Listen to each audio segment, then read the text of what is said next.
never slow up, no I don't take shit. I got no love for the fakeness. If you wanna play tough and wanna hate this, I'll always show up. I don't ever slow up, no I don't take shit. I got no love for the fakeness. If you wanna play tough and wanna hate this, I'll always show up and make a statement. I don't ever slow up, no I don't take shit. I got no love for the fakeness. If you wanna play tough and wanna hate this, I'll always show up and make a statement. Everything I do so instinctive and so passionate. Every word I move so descriptive like an adjective. I got a vendetta against people who patented being. Assalamualaikum warahmatullahi wabarakatuh. Salam sejahtera untuk kita semuanya. Jumpa lagi dengan Digital Edu. Kabar kali ini bahwa BKN pastikan validasi data honorer berlapis. Sangat bahaya jika Pemda berbuat curang. Jadi jangan sekali-kali untuk semuanya Pemda di seluruh Indonesia ini berbuat kecurangan. Artinya dalam hal pendataan honorer diupayakan bisa transparan dan bersih ya. Jangan sampai nanti ada bahwa Pemda ini memasukkan data honorer karena faktor keluarga, faktor anak atau apapun lah ya. Jadi upayakan harus benar-benar jujur, transparan. Begitulah kira-kira pesan dari kami. Baiklah, kita simak untuk video ini hingga akhir. Tapi sebelum kita lanjut, tekan dulu like, subscribe, dan nyalakan lonceng notifikasi agar selalu update info-info terbaru dari Digital Edu, dan jangan lupa share. Badan Kepegawaian Negara atau BKN pastikan validasi data honorer ini berlapis untuk meminimalisir tindakan kecurangan yang mungkin bisa saja dilakukan oleh pemerintah daerah. Dan juga mengingatkan terhadap Pemda untuk menyodorkan data yang valid dalam pendataan honorer. Ada konsekuensi hukum yang akan diterima pejabat pembina kepegawaian atau PPK jika memalsukan data tenaga non-ASN. Data yang sudah masuk melalui aplikasi pendataan dari BKN akan tetap diperiksa kembali. Setelah data masuk melalui aplikasi, akan divalidasi kembali terlebih dahulu oleh Badan Pengawasan Keuangan dan Pembangunan atau BPKP dan juga Deputi Pengawasan dan Pengendalian Wasdal BKN. Dengan demikian, proses data masuk akan berlapis sehingga diharapkan bisa mencegah pemalsuan data.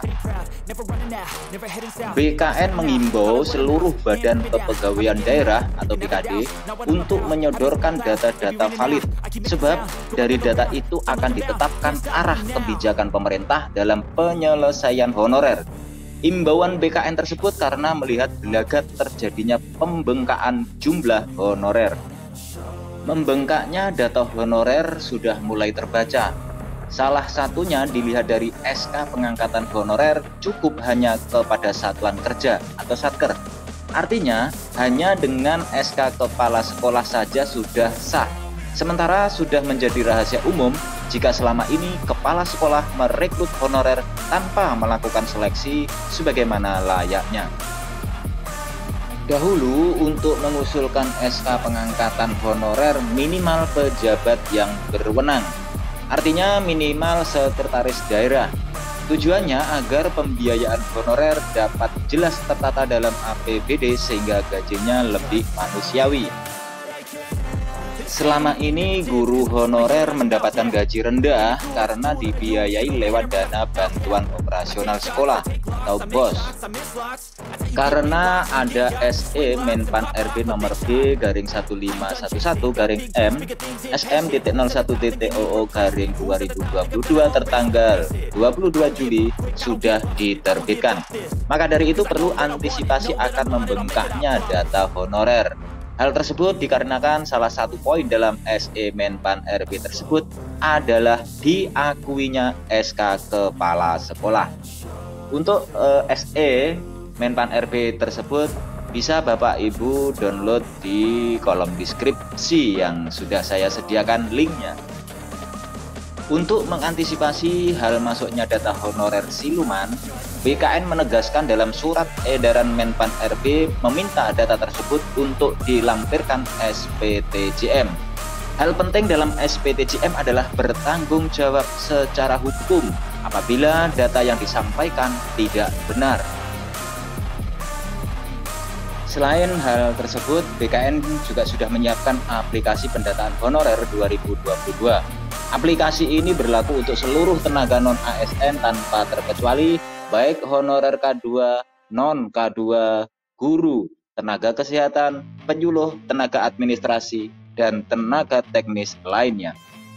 Nah, penyediaan aplikasi pendataan honorer ini merupakan amanat dari Surat Edaran Menpan RB nomor B/1511 IM SM.01.00/2022 tertanggal 22 Juli yang ditandatangani oleh pelaksana tugas atau PLT Menpan RB Mahfud MD.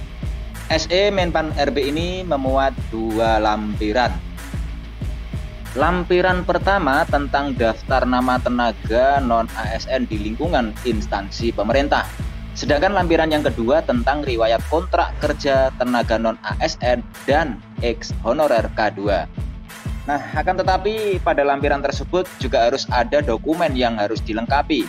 Lalu dokumen apa saja yang hendaknya ada agar data honorer bisa tervalidasi oleh aplikasi BKN? Berikut merupakan berkas atau dokumen agar lolos dan BKN pastikan validasi data honorer valid. Yang pertama, KTP. Ini untuk melihat NIK non-ASN atau ex honorer K2. Kedua, kartu keluarga atau KK untuk melihat nomor KK tenaga non-ASN atau ex honorer K2. Sedangkan yang ketiga, kartu peserta ujian untuk melihat nomor peserta ex honorer K2 yang dimiliki pada tahun 2013. Dan yang keempat, ijazah pendidikan terakhir tenaga non-ASN atau ex honorer K2. Sedangkan yang terakhir atau yang kelima adalah SK jabatan dari awal hingga SK akhir. Selain hal tersebut, dalam pendataan kali ini BKN juga memiliki beberapa kriteria. Berikut ini merupakan beberapa kriteria pegawai non-ASN yang akan didata dan BKN pastikan validasi data honorer tersebut valid. Yang pertama, memiliki status tenaga honorer K2 yang sudah terdaftar di database BKN dan pegawai non-ASN yang lama bekerja di instansi pemerintah. 2. Mendapatkan honorarium dengan mekanisme pembayaran langsung. Sekali lagi ya, jadi mendapatkan honorarium dengan mekanisme pembayaran langsung. Sumber honornya berasal dari APBN untuk instansi pusat dan APBD untuk instansi daerah. Ini bukan melalui mekanisme pengadaan barang dan jasa, baik individu maupun pihak ketiga. Yang ketiga, paling rendah diangkat oleh pimpinan unit kerja, misalnya kepala sekolah. Yang keempat, sudah berpengalaman bekerja paling singkat 1 tahun. Kelima, berusia paling rendah 20 tahun dan paling tua pada umur 56 tahun di tanggal 31 Desember 2021. Dan yang keenam, bukti pembayaran gaji melalui mekanisme langsung yang berasal dari APBN untuk instansi pusat dan APBD instansi daerah. Nah, Bapak Ibu, setelah mengetahui terkait apa saja data dokumen yang harus disiapkan agar BKN memastikan validasi data honorer, dan apa tujuan pelaksanaan validasi data dokumen para honorer tersebut, muncul banyak resistensi dari instansi pemerintah, khususnya yang mempekerjakan pegawai non-ASN atau tenaga honorer seperti instansi pendidikan. Pendataan pegawai non-ASN dalam Surat Edaran Nomor 1511 Tahun 2022 pada prinsipnya untuk memetakan atau melakukan seleksi administrasi pegawai non-ASN existing yang ada di instansi pemerintah. Pendataan pegawai non-ASN ini menjadi tahap yang krusial dan strategis bagi pemerintah dan juga instansi yang terkena dampaknya. Pada tahap ini, instansi pemerintah harus memilah dan memilih pegawai non-ASN mana yang dapat lanjut mengikuti seleksi menjadi pegawai ASN dan mana yang harus berhenti. Nah, selain hal tersebut, guru honorer yang lulus passing grade dalam seleksi P3K 2021 ini bisa bernafas lega. Nah, dari sini saya juga mengucapkan selamat kepada guru honorer yang lulus passing grade. Mudah-mudahan nanti bisa terangkat menjadi P3K di tahun 2022. Hal itu karena pengangkatan dari 193.954 sudah disiapkan dalam regulasi yang ditetapkan Kemenpan RB. Artinya, walaupun pendataan honorer masih berjalan karena tenggat waktunya nanti sampai 30 September, tetapi itu tidak mempengaruhi proses pengangkatan P3K guru lulus passing grade. Hal tersebut dikarenakan pengangkatan P3K sudah diatur tersendiri mekanisme pengangkatannya. Akan tetapi juga ada sedikit kekhawatiran terkait guru honorer yang sudah lulus PG. Ini juga mungkin tidak diusulkan oleh instansinya.